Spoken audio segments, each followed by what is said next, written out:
Today on The Report, President Trump's cabinet is urged to invoke the 25th Amendment against the president. Screenwriters Union and Hollywood studios reach a 4-year tentative agreement. President Trump fires Pam Bondi as Attorney General. And scientists make a breakthrough on the evolution of early complex animals. The Report starts now.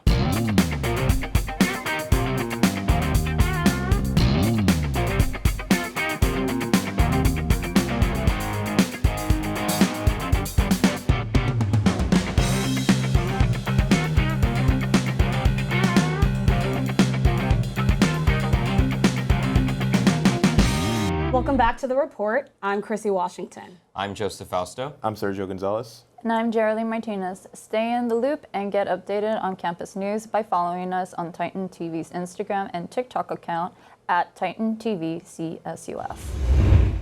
On Easter Sunday, President Trump posted to Truth Social threatening Iran that the U.S. will bomb their civilian power plants and bridges if they don't open the Strait of Hormuz in an aggressive, profanity-laced demand.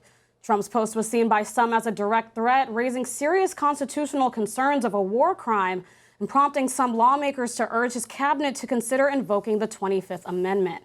The 25th Amendment, which includes 4 sections, was added to the U.S. Constitution in 1967. It establishes procedures for replacing the president or vice president in cases of removal, death, resignation, or incapacitation.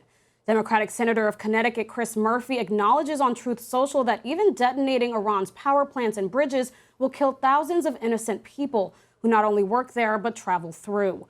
Murphy declares this as a clear sign of a war crime. Candace Owens, a conservative political commentator, responded to Truth Social about Trump's handling of Iran and accused him of prioritizing Israel over American lives, contrasting him with Iran's leader and questioning who the real animal is.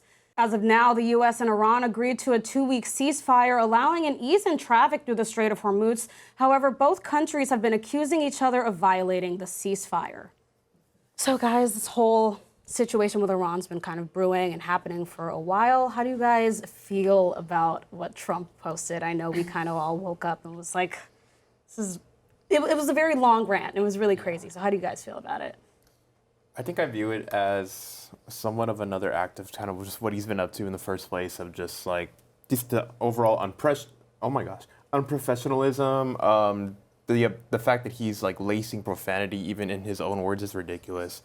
And I feel as if kind of attacking the amendment almost seems a little bit pointless and just another power move that we've always kind of talked about and just seen him do week after week and day after day. And honestly, it's just, once again, just another one of those unfortunate circumstances of what is this guy kind of up to. Building upon that, I think you made a lot of great points about this is just yet again another power move. And I think that at this point, we've said this before in previous conversations, previous episodes, but it's just are we really surprised? It's very, very unfortunate. It's very scary. It's very what is going on? I cannot believe this is our president saying this. And I'm glad that there's conversations of invoking this amendment, but I'm frustrated, but I'm not really surprised or shocked, unfortunately. And it's, again, just unfortunate that this continues to be a persistent issue because this is our president. And, it's just yeah. I totally agree with you guys. I feel like our president is just in his little rants all the time, and which is very controversial because we are celebrating Sunday, which as Christians, Catholics, it is Easter Sunday, he is risen. By the way, we're gonna bomb this place. It's very controversial, and I think he just likes to do the unpredictable at this point, which is very predictable at all times. And even Candace Owens, and we all know who she is, and even her ideologically of Trump was okay, he's going a little too far. He is actually choosing Israel against our people, which even when he first started, trying to get into the presidential, he's saying, I'm doing this for the people. Where's the people? What's going on? It just seems like a shift at this point. I think the most interesting thing about it is the sort of response to it. This isn't the first time he said something crazy. It won't be the last. I don't even really think this is the worst thing that he's said or done online. But I find it really interesting that, you know, we're hearing from Marjorie Taylor Greene, we're hearing from Candace Owens, we're hearing from Megyn Kelly. Where was this outrage 10 years ago? This isn't new from Trump. So I just think it's really bizarre that this is where the line is drawn. I appreciate it, I guess. Like, I think it's, you know, better late than never, whatever. But I just think it's interesting that this Truth Social post is what it took for them to care enough to want to invoke the 25th Amendment when we've impeached him already. This isn't the first time he's done something crazy. It's not the craziest thing he's done. I just think it's interesting that this is what got this reaction when there's been so many other things over the past 10 years, literally, that have warranted this reaction. So I think it's interesting. You know, I think we're gonna probably see something else happen, and it's just gonna be, like you guys said, kind of like an avalanche of just the same things. The Hollywood Screenwriters Union and major studios have reached a 4-year tenant agreement after just 3 weeks of negotiation, in a move that will help stabilize an industry shaken by past disputes. The Writers Guild of America West announced via X that its negotiation committee unanimously approved the deal with the Alliance of Motion Pictures and Television Producers, which represents studios and streamers. While full terms are yet to be disclosed, the deal is expected to include various steps to address free work challenges that have been contentious in the past. Better healthcare, protections against artificial intelligence, and increased compensations are among the details. The long 4-year frame for the deal will help prevent immediate renegotiations. This quick conclusion comes in stark contrast to the drawn-out strikes of 2023 that halted Hollywood production.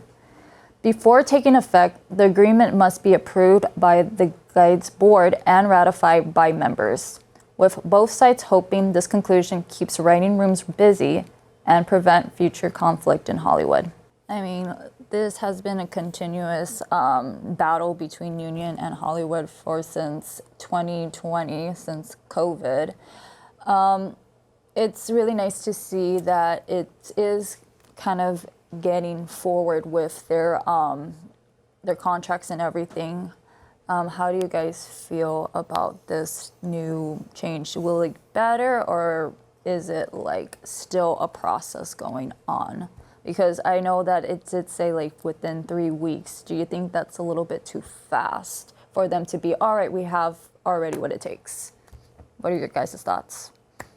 I think you brought up a good point that like we've kind of been in this sort of not limbo, but just like state of like constant negotiations with the union and with the Writers Guild since 2020. I would even extend back to the 2007 and kind of take it that far back, just in general, with the way that, you know, every so often it seems like we're having some kind of writer's strike or negotiations happening. And I think it's cool that they were able to move so quickly and they were able to kind of come to some kind of terms this quickly. But like you said, I do think that 3 weeks is not a great turnaround time. And I think it's just very unpredictable. I think the state of Hollywood is very predictable right now. And it could really go either way. I think everything is kind of in such a disarray right now with all the studios and all of the deals that are going on. And now this, it's like, I think that, yeah, it really could go either way, in my opinion. I almost feel as if it's kind of just a short-term resolution for something that could be long-term, but they're just kind of settling for the short-term just to currently satisfy. Because, I mean, like, the deal doesn't necessarily protect a lot of what they're kind of like going for, in the sense that like there could be potential like AI job replacement that kind of threatens, or just like an overall shrinkage in just like roles and particular jobs. So I feel as if for them, coming to this deal is somewhat of a win, in the sense that they don't like, it's okay in the short term, but in the long term, it's not something that they're going to be vouching for. I want to add on to that, and I'm glad you brought up AI being an issue. As an actor myself, I'm not like in the union. I'm not, haven't been a part of any major production or anything. Just, well, not just, but local theater, college theater, things like that, right? But seeing a potential, career opportunity for me is something that I, maybe aspire to do. As we all know, like you said, with the negotiations being ongoing, and then just to be 3 weeks, and like you said, this has kind of been ongoing. We've had these strikes before in the past, and if we're gonna even go globally, like there's so many different industries. We've had like teacher strikes and things before, and so I think specifically for this, going the way, the unpredictability of it is just a little bit like nerve-wracking, I guess. I just do hope that we do see a sense of more maybe stability and fair pay, fair treatment for these writers, for these actors, for everyone in the industry. I think a lot of the industry tends to get a reputation, and I know some people tend to maybe overplay it or play into it because, the media and things like, oh my God, Hollywood's evil or blah, blah, blah, blah, right? Like we don't truly know to a certain extent, but that being said, it's just, I hope that the compensation that they deserve is what they truly get, and that we continue to see a better change. But again, just the 3 week, the short turnaround is a little like, oof, yeah. Yeah, I feel like AI is a big factor of all of this. I mean, we have a lot of people that are against it in Hollywood, and there's some people that are actually for it, and there are in the industry. I mean, we got to see that they tried to invest on $1 billion AI from Disney, but they had just canceled it. Now we just been reported that they're actually going to cut 1,000 jobs from Disney. So it is a really big factor, and I think we're going to see a little bit more how this is going to continue on with AI, definitely. So yeah, it is a temporary fix, but where's the long term, where that's going to be taking place much further on for sure. President Donald Trump has fired Pam Bondi as Attorney General. Bondi will now be replaced temporarily by Deputy Attorney General Todd Blanche, a former personal lawyer to Trump, who will serve as acting Attorney General. President Trump wrote on Truth Social that Bondi would, quote, transitioning to a much-needed and important new job in the private sector, end quote, praising her for her work in his administration and offering no specific reason for leaving. Bondi is the second cabinet secretary to be ousted in recent weeks after Kristi Noem was removed last month as Secretary of the Department of Homeland Security. Trump had been frustrated with Bondi in recent days, sources said, including her handling of the Jeffrey Epstein files and lack of investigation and prosecution of his political opponents. Bondi oversaw many Trump administration priorities, cutting off investigations into police departments and reframing the department to focus on investigations into the perceived weaponization of the Justice Department and into voter fraud. The Republican-led House Oversight Committee voted to subpoena Bondi to appear for a closed-door interview about the Epstein files, and she was set to testify on April 14th. Guys, so as I mentioned in the reading, this is the second time in just a recent few weeks that Trump has made just kind of a sudden firing and almost one that seems kind of like a power move. I wanted to know what your guys' thoughts were on it and just kind of just his not so irregular but very consistent actions like this. I think someone should fire him. agree. Let's let him be the next person in the cabinet to get fired. I think what is interesting to me is, like you said, like it really is like a power move. Because if it really was about their capabilities, they wouldn't have been appointed in the first place. Yeah. Mm-hmm. So I think that yay, I personally enjoy watching Kristi Noem and Pam Bondi get fired, but it doesn't actually mean anything. And I think her being replaced with his lawyer doesn't make it any better. Mm-hmm. And yeah, I don't know, like you said, it really just feels like a power grab or power move. And there's no actual substance underneath it. If it was actually about her doing her job, then I would understand. Maybe I would feel differently about it. But I think because it isn't that, it's just I really don't care. And I'm just interested to see who else gets fired, because I feel like we're in this period of specifically his cabinet, but just the Republican Party in general, just turning on each other. I mean, we just talked about it with the Truth Social post. And I'm interested to see how things kind of implode over the next few months, for sure. Yeah. No, definitely. I think the key word here, like you said, or keywords, is power move. And you took the words out of my mouth when you said, I wonder who he's going to fire next. Because it is one of those things where it's just I mean, at this point, literally, who's next? Yeah. Truly, I just, yeah. It's like The Apprentice. I mean, are we surprised? No, yeah. I mean, are we surprised? No, but again. I feel like it's just like a continuous drama with him. I feel like he's not even a president at this point. It's more like he's an influencer. So at this point, it's like, I think it's just his way, his tact on just trying to be watched all the time. Like, look at me, pick me. It's like a pick me guy. I'm sorry, and that terminology, yes, a pick me person. And me personally, it's like, okay, what are you gonna do with Iran? And then to top it off, I know that Levin is getting bombed too, so it's like, what is his plot now? Now he's behind that, or as some people say, Israel, but Israel and U.S. now are just kind of close and tying the knot, and I'm just like, this is not what's happening. So I think it's just a way to kind of like get America to just look at our side and not look at the global effects that's going on. Mm-hmm. Also, to kind of like piggyback off of you guys' points, like, yes, this has been consistent, like all these firings and stuff, but also what has also been consistent is firings without ever giving a reason. Because he kind of just refused to give any sort of background. Like you mentioned, like if this was a work ethic thing, that's something he could mention, and it's something that he didn't. And then when you also factor in the fact that he hired, or not hired, but the guy next up to take the job was Todd Blanchard, his personal lawyer, so who he has like connections with and probably a friendship and whatnot, and he trusts him because as his former personal lawyer, he's probably had a conversation with them like 20 times a day. Because, Right. yeah, like it's just, I think it's pretty ridiculous, but also it goes back to our just trend like weekly of just like, well, What's he gonna do this time? exactly. We'll be here next week saying the same thing. Exactly. Lawyer this time. Yep. More than 700 fossils were discovered in China's southwest Yunnan province back in 2022 to 2025 by Dr. Gaorong Li and his colleagues. But an announcement on April 2nd is raising eyebrows.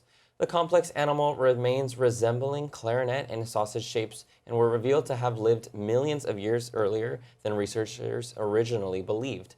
They were also revealed to have 3-dimensional lives instead of 2, which allowed them to eat and to travel up water. Frankie Dunn, paleontologist and co-author of the Museum of Natural History at Oxford University, comments, quote, "We go from a 2-dimensional world, and within the geological blink of an eye, animals have diversified. They're everywhere. They've changed the world," end quote. Since the discovery, scientists are asking more questions than answers, even opening up the quote-unquote rocks versus clocks debate, a conflict that scientists would hypothesize about humans and starfish's earliest common ancestor without any definitive evidence. As the fossilized remains continue to spark more debates and theories, scientists are extracting new information from the remains that changes what we know about the early evolution of life on our planet. All right, guys. I'm curious, what are our thoughts about this, and just maybe kind of reframes, our thinking, thought processes of what we previously thought about early life and things like that.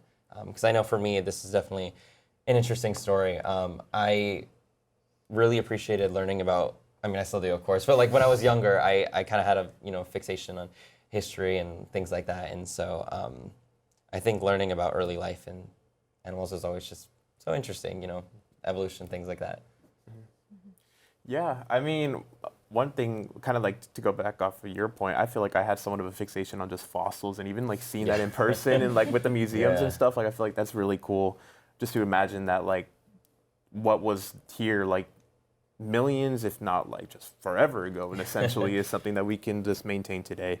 So to see certain developments like this, I just kind of like, I always like to see it, and it goes kind of back to some previous points that we've had before of just like anything where we're taking a step forward with like nature in this sense is always incredible. And it's just really, like steps forward and all that, it's just always very exciting to see. Yeah, I think this kind of like reinforces my personal idea that I feel like the core like essence of humanity is like trying to find out about what came before us. And like you said, like with the past stories that we did about like just animals and like nature and like space and the ocean. And I think Artemis 2 are they back today? They It's are Friday. today, Yeah, yeah. they're back today. And I just think it's so cool that we like are constantly on this quest of like knowledge for like the far, far past. And I think this is just another example of that. And yeah, I think it's really cool. I feel like there's just so much that we don't know that we could spend the rest of our lifetimes trying to find out what we don't know. And I think it's a very, it's a noble quest. I think it's fun. Like you guys said, I feel like fossils are super cool. It's just like the fact that we even still have these things physically available to us, and the fact that we have the technology to even go back and try to find these things is just really awesome to me. So. Even the use of technology, we're still trying to go back into what was like on Earth. And I mean, even with the exploration of finding new sea creatures that they had found up in the UK, we're still evolving. We're still trying to grow and figure out what's been laid out from Earth from a while back. I mean, it seems like there's still new discoveries, even if it's in our home planet, really. And space, well, that's infinite, that's infinity and beyond for sure. We're still trying to figure out what's going out there, and it's pretty nice to know that we're still, curious about nature and the evolution of mankind, really. And that wraps up with our recent news of today. Make sure to stay tuned for more news, views, and information. Don't forget to follow at Titan TV CSUF on Instagram to stay updated with our weekly episodes. We'll see you on the next episode of The Reports.